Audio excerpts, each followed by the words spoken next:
Ce matin d'hiver, lorsque tout était blanc et qu'il n'y avait âme qui vive dans les rues, Julie se dépêchait d'aller au travail. Enveloppée dans son vieux manteau en peau retournée, elle marchait sur le sentier enneigé, s'enlisant dans la neige. Les flocons moelleux tombaient du ciel et se posaient sur les branches des arbres, les buissons, les clôtures et les toits des maisons, formant une couverture de duvet ajouré. C'était un véritable conte d'hiver. Son bonnet en fourrure glissait constamment sur son front, ce qui irritait profondément la jeune femme qui était pressée, sachant très bien qu'elle était en retard. Depuis plusieurs mois déjà, elle travaillait dans une maison de campagne pour une famille respectée. Chaque jour, elle devait se lever à 5 heures du matin pour nourrir sa mère malade, emmener sa petite sœur à l'école et se rendre au travail, qui était situé à plusieurs kilomètres de chez Julie. Dans le village où elle vivait, il n'y avait pas de poste de comptable vacant. La seule usine de conserve où Julie espérait travailler avait fermé avant même qu'elle puisse obtenir son diplôme. Il fallait nourrir sa famille d'une manière ou d'une autre, alors Julie, en voyant une annonce indiquant qu'une femme de ménage était recherchée dans une maison de campagne, a décidé de tenter sa chance et s'est rendue à l'entretien. La jeune femme, sérieuse, responsable et aimable, plaisait à la maîtresse de maison, Madame Bonnet. À 43 ans, cette brune élégamment vêtue paraissait plus jeune que son âge. Possédant son propre salon de beauté, elle consacrait beaucoup de temps à son apparence personnelle. La beauté n'oubliait pas non plus sa silhouette, une alimentation équilibrée et des séances d'entraînement régulières avec un instructeur de fitness personnel l'aidaient en cela. Son visage n'avait pas une seule ride, mais tout était gâché par des yeux bleus tristes et un sourire sans vie. Qui aurait pu deviner qu'elle était malheureuse dans son mariage? Ces derniers temps, sa relation avec son mari se détériorait, et elle soupçonnait que la nouvelle secrétaire de son mari, Monsieur Bonnet, prénommée Nathalie, en était la cause. Nathalie était aussi stupide que belle. À 23 ans, elle connaissait tous des hommes, mais elle n'avait jamais appris à utiliser le courrier électronique. En gonflant ses lèvres déjà pulpeuses et en enroulant un mèche de cheveux platine autour de son doigt manicuré, elle demandait innocemment à son patron de l'aider à réinitialiser le mot de passe qu'elle avait encore oublié. Dans le même temps, sa jupe était beaucoup plus courte que ne le permettait l'étiquette. Mais l'apparence de la secrétaire compensait largement son manque d'intelligence. Les partenaires commerciaux étrangers de M. Bonnet étaient fous de la trouvaille de leur patron, trouvant la jeune femme vivante et magnifique. Nathalie flirtait habilement avec M. Bonnet, sans se soucier de Madame Bonnet, qui ne blâmait pas son mari, comprenant qu'on ne peut pas tromper la nature. Un jour, elle aussi était jeune et belle. Elle avait même volé à sa meilleure amie un jeune homme prometteur. Et pour renforcer sa position, elle lui avait donné immédiatement un héritier que M. Bonnet chérissait, ne reculant devant aucune dépense pour son fils. Philippe étudiait dans la meilleure école, puis, une fois adulte, il partit pour une université britannique à Oxford. M. Bonnet préparait un fils héritier capable de maintenir et de développer l'entreprise de son père. Sa première femme n'a jamais pu lui donner l'enfant tant attendu pendant leurs 2 années de mariage. Lorsqu'il entama une liaison avec l'amie de sa femme, celle-ci ne fit pas de scandale et se retira silencieusement, souhaitant sincèrement à sa rivale le même destin. Avec le temps, elle s'est remariée et a donné naissance à une magnifique petite fille, Valérie. Elle entretenait curieusement des relations amicales avec son ex-mari, mais elle ne pouvait pas voir sa meilleure amie, cherchant par tous les moyens à l'éviter. Le petit Philippe était toujours le bienvenu dans leur famille et s'était lié d'amitié avec Valérie. Lorsque Philippe devint plus grand, Madame Bonnet était déjà opposée à ce que le garçon rende visite à la première amour de son père. En fin de compte, personne ne lui demandait jamais ce qu'il voulait réellement. Son esprit exceptionnel et sa vivacité d'esprit, héritée de ses parents, lui permettaient d'exceller à l'école, ce qui ravissait sans aucun doute ses parents. Cependant, tout le temps libre de Philippe était consacré à sa passion, il dessinait plutôt bien et essayait de composer de la musique. Ses amis disaient qu'il avait un grand avenir. Voyant l'attitude froide de ses parents, qui restaient ensemble uniquement pour ne pas traumatiser leur fils, le jeune homme décida qu'il ne se marierait jamais, quoi qu'il arrive. Mais toutes ses convictions s'effondrèrent lorsqu'il rencontra pour la première fois la nouvelle femme de ménage, la douce et amicale Julie, qui conquit le cœur du jeune homme dès le premier regard. La jeune fille n'était pas une beauté reconnue, mais il y avait en elle quelque chose d'indéfiniment magnifique que Philippe ne pouvait pas saisir. Peut-être les petites taches de rousseur sur son petit nez légèrement retroussé? Ou les lèvres roses charmantes, si différentes des lèvres gonflées de filaire des fashionistas contemporaines? Ou le regard tendre de ses yeux gris-bleus? Ou peut-être la mèche rebelle de couleur dorée qui s'échappait de sa coiffure? Étourdi par les sentiments qui l'envahissaient soudainement, Philippe composait des poèmes du matin jusqu'au soir. Les mots se posaient facilement et naturellement sur le papier. Et bientôt, devant le jeune homme emporté par l'amour, se trouvait un petit poème sur une fille qui, telle une balise pendant la tempête, avait donné de l'espoir aux marins solitaires. Le garçon timide et souriant plaisait à Julie, mais elle comprenait qu'elle pouvait perdre son emploi si elle s'engageait dans une relation avec le fils du propriétaire. Et elle ne pouvait pas se permettre de perdre son emploi en ce moment, sinon sa mère malade resterait sans médicaments et sa petite sœur sans une veste chaude et des bottes qui étaient complètement usées. Elle n'aurait rien pour payer les factures de service public, et il ne resterait rien à manger. C'est pourquoi la jeune fille raisonnable maintenait une distance raisonnable avec le jeune homme amoureux. De plus, il y a peu de temps, Julie avait eu une conversation désagréable avec Madame Bonnet. La femme avait appris les sentiments du fils et s'était dépêchée de parler à la potentielle belle-fille de l'impossibilité d'une telle union. Julie, vous me sembliez être une fille raisonnable, pas comme vos pères, commença Madame Bonnet en s'asseyant sur le canapé en cuir et en sirotant une tasse de thé au jasmin vert dans une tasse en porcelaine. Je ne voudrais pas du tout me priver d'une femme de ménage aussi charmante et consciencieuse que vous. Qu'est-ce qui ne va pas, Madame Bonnet? Et je fais quelque chose de mal?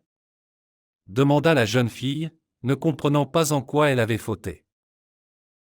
Elle entretenait régulièrement les pièces, n'achetait que des produits frais et ne manquait jamais de s'occuper du jardin, le joyau bien aimé et la joie de Madame Bonnet. Les roses d'un blanc éclatant, écarlate, rose, crème, jaune ravissaient la maîtresse depuis des années avec leurs pétales délicats et leurs parfums étonnants. Chérie, il ne faut pas éviter le sujet. Je sais que Philippe est très intéressé par vous et, à mon grand bonheur, vous faites tout pour décourager son intérêt. Continuez sur cette voie et vous pourrez travailler longtemps et heureusement chez nous. Et ne prenez pas tout à cœur. Encouragea Madame Bonnet la jeune fille, remarquant sa tristesse. Vous êtes une fille merveilleuse, mais vous n'êtes absolument pas adaptée au rôle de future belle-fille. Bientôt, Philippe héritera de l'entreprise de son père, il a donc besoin d'une épouse appropriée. Malheureusement, savoir dépoussiérer et arroser les plantes d'intérieur ne correspond en rien au talent d'une future belle-fille. J'espère que nous nous comprenons? Plus que ça, répondit humblement Julie, brûlant de malaise. Il ne manquait plus que la maîtresse de maison pense qu'elle essayait de conquérir son fils. Peut-être que Julie n'avait pas étudié à Oxford, mais elle avait été parfaitement élevée par sa mère, qui considérait que l'honneur et la dignité étaient plus importants que toutes les richesses pour chaque individu. Tout le monde ne partageait pas ce point de vue. Pour beaucoup, le pouvoir, le statut social et la richesse étaient les vraies valeurs. Je suis très heureuse de l'entendre. Et croyez-moi, si je suis déçu par vous, je vais certainement vous rendre la vie difficile. Il semble que vous ayez une mère malade et une petite sœur à habiller, nourrir et payer des professeurs particuliers. Je vous conseille donc de ne pas me chercher querelle, sinon vous regretterez votre décision imprudente. Maintenant, Julie, il est temps de vous consacrer à vos tâches immédiates. Déclara la femme d'une voix impérieuse en pointant la porte à Julie. Julie sortit calmement par la porte et ce n'est que quelques minutes plus tard qu'elle laissa libre cours à ses larmes en passant devant la chambre de Philippe. « Qui pleure ici ?» demanda le jeune homme, qui n'arrivait pas à terminer son poème. « Julie, c'est toi. Mais pourquoi pleures-tu? Qui t'a blessé ?» essaya de calmer Philippe la jeune fille en pleurs. « Ne me touchez pas, tous mes problèmes viennent de vous. » s'exclama Julie avec colère, se reculant de lui comme si elle avait peur d'un serpent. « Mais pourquoi dis-tu cela? Je n'ai rien fait de mal. s'étonna sincèrement le garçon. Arrêtez de me prêter attention, je ne suis pas faite pour vous. Sinon, votre mère me causera tellement de problèmes que ma famille en souffrira. Depuis que mon père est parti, je suis leur unique espoir d'un avenir radieux. Ma mère a un cœur fragile, et ma sœur a besoin d'une éducation digne pour ne pas finir à laver les sols des riches qui pourraient ruiner sa vie. Alors, c'est ça la raison? Je vais certainement parler à ma mère. Personne n'a le droit de vous offenser, Julie. Et maintenant, venez dans la pièce, je vous offrirai les gâteaux les plus délicieux du monde entier. Julie comprenait qu'elle ne devait pas accepter cette proposition, mais ensorcelée par la voix calme et le regard amical des yeux marrons, elle suivit docilement le jeune homme.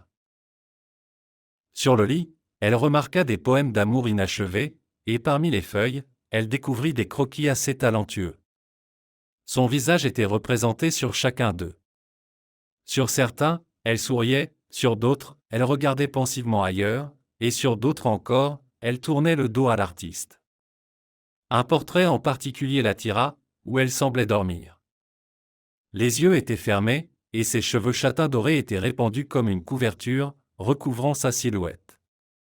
Le garçon confus oublia complètement le désordre artistique de la pièce et essaya de rassembler les croquis, mais ils s'éparpillèrent en éventail dans l'air et retombèrent doucement sur le sol devant la jeune fille, à qui personne n'avait jamais dédié de poème ni peint de tableau.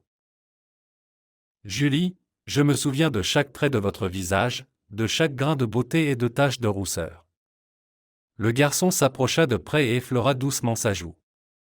Si vous me donnez une chance, je vous promets de vous rendre heureuse. Et ma mère finira par nous comprendre avec le temps. J'en doute. À ses yeux, je serai toujours celui qui essaie de voler ta richesse, répliqua Julie. Ne t'inquiète pas, je ne permettrai pas de vous nuire, avouez à votre famille. Julie, je t'aime. Dis-moi la vérité, quels sont tes véritables sentiments à mon égard? Si ton cœur renferme ne serait ce qu'une petite étincelle, nous serons ensemble pour toujours. Mais si tu me rejettes maintenant, mon cœur se brisera. Mais je surmonterai ça et je ne t'imposerai pas mon amour.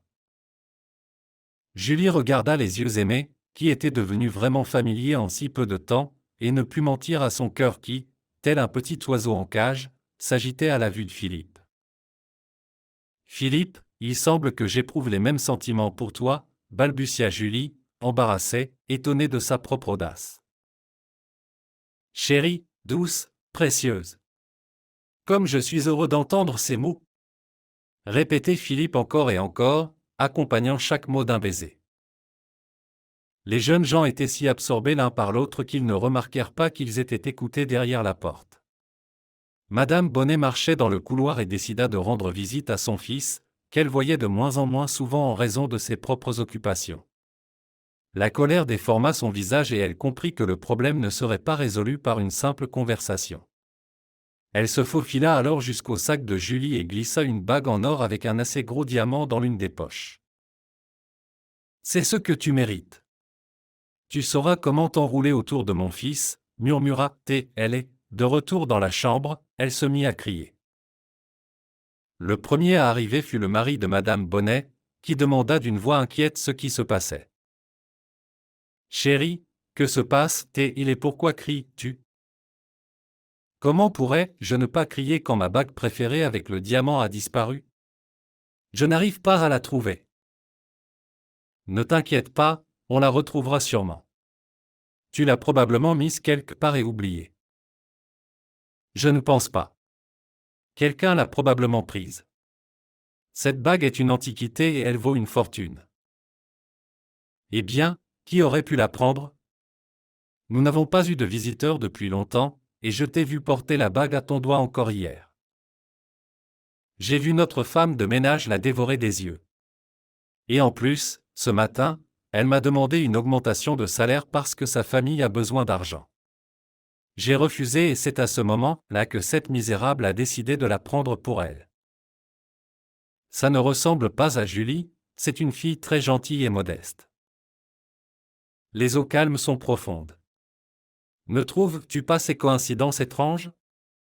Trouvons-la rapidement et exigeons qu'elle montre son sac. D'accord, d'accord. Calme-toi seulement. Il ne faut pas se précipiter sur une jeune fille sans défense tant que sa culpabilité n'est pas prouvée. En descendant les escaliers, ils remarquèrent que Julie enfilait son manteau en peau et nouait une écharpe autour de son cou. Pas si vite, ma chérie. Vide immédiatement tes poches et montre ton sac. Qu'est-ce qui se passe? Demanda Julie, surprise par le comportement habituellement réservé et froid de Madame Bonnet.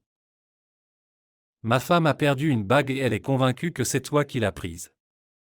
Soit, disant, tu as des problèmes financiers. Est-ce vrai? Qui n'a pas de problème d'argent de nos jours? Mais je n'ai rien pris. Vous pouvez me fouiller si vous le souhaitez, mais je ne suis pas coupable. Madame Bonnet se jeta sur Julie comme un vautour et commença à la fouiller, et bien sûr, elle retrouva sa bague dans une petite poche dissimulée d'un sac assez discret. Tiens, regarde ça. Et tu défendais encore cette fille. Appelle la police et qu'il l'enferme derrière les barreaux. Mais cette bague n'est pas la mienne, protesta Julie, des larmes brillant dans ses yeux. Je ne sais pas comment elle est arrivée là. Quelqu'un a dû me piéger. Julie, vous m'avez profondément déçu. Vous avez beaucoup de chance que je sois un homme d'affaires et que je n'ai pas besoin de scandale en ce moment. Je ne vais donc pas appeler la police. Mais vous n'avez plus d'emploi chez nous. Maintenant, je vous prie de partir. Vous connaissez la sortie. Déclara froidement l'homme, déçu par le comportement de la jeune fille qui lui semblait très honnête. Julie se tenait là, incrédule face à ce qui se passait. Elle n'a plus d'emploi à partir de maintenant. Que faire maintenant? Comment payer les factures? Comment vivre lorsque votre vie est détruite? Brisant sa fierté, elle décida de prendre des mesures extrêmes et retourna dans la maison pour demander son dû. Après tout, elle avait travaillé ici pendant près d'un mois sans être payée. Les Bonnet payaient toujours à temps et assez bien, de quoi tenir quelques mois jusqu'à ce que Julie trouve un nouvel emploi. En montant les escaliers, elle s'arrêta près de la chambre de Madame Bonnet et écouta une conversation téléphonique. Une voix féminine agitée, presque chuchotante, donnait l'ordre de se débarrasser de son propre mari. Il était question de sabotage sur la voiture que M. Bonnet devait utiliser prochainement pour se rendre à l'aéroport afin de rencontrer des partenaires étrangers. Tout devait ressembler à un accident entraînant la mort du businessman. Dans ce cas, l'entreprise et les biens devraient passer aux mains de la veuve désespérée et de son fils. Julie redescendit aussi silencieusement que possible et tenta de trouver M. Bonnet pour l'avertir de ce qu'elle avait entendu. Même s'il l'avait renvoyée, la laissant sans moyen de subsistance, la jeune fille ne voulait pas être complice de sa mort. Elle trouva l'homme dans la bibliothèque et entra en fermant la porte à clé. « Vous vous permettez quoi » s'indigna M. Bonnet. « Écoutez-moi, vous êtes en danger. Croyez-moi, sinon il sera trop tard pour changer quoi que ce soit. » Il y avait quelque chose dans la voix et le regard de la jeune fille qui poussa l'homme à s'asseoir dans son fauteuil en cuir et à écouter attentivement son interlocutrice. Elle lui raconta en détail la conversation qu'elle avait entendue, ne laissant de côté aucun détail. À la fin de son récit, il se versa un verre plein et le vida d'un trait, sans même grimacer. Je n'aurais jamais pensé que Madame Bonnet puisse faire un tel acte.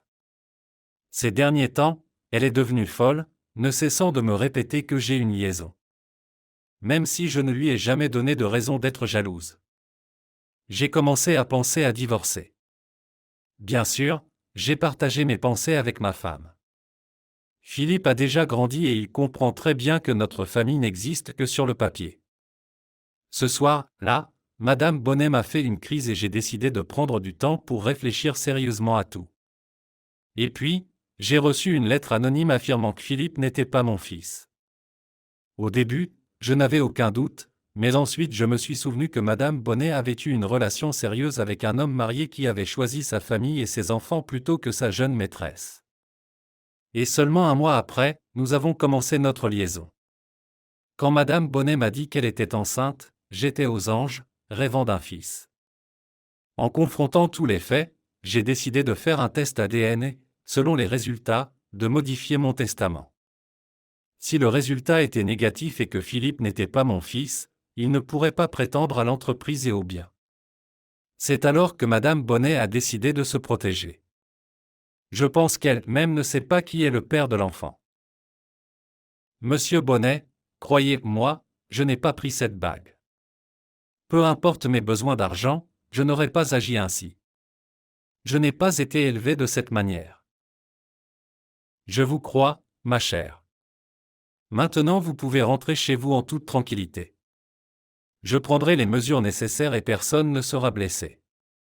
Au fait, je vous attends au travail dans une semaine. Merci.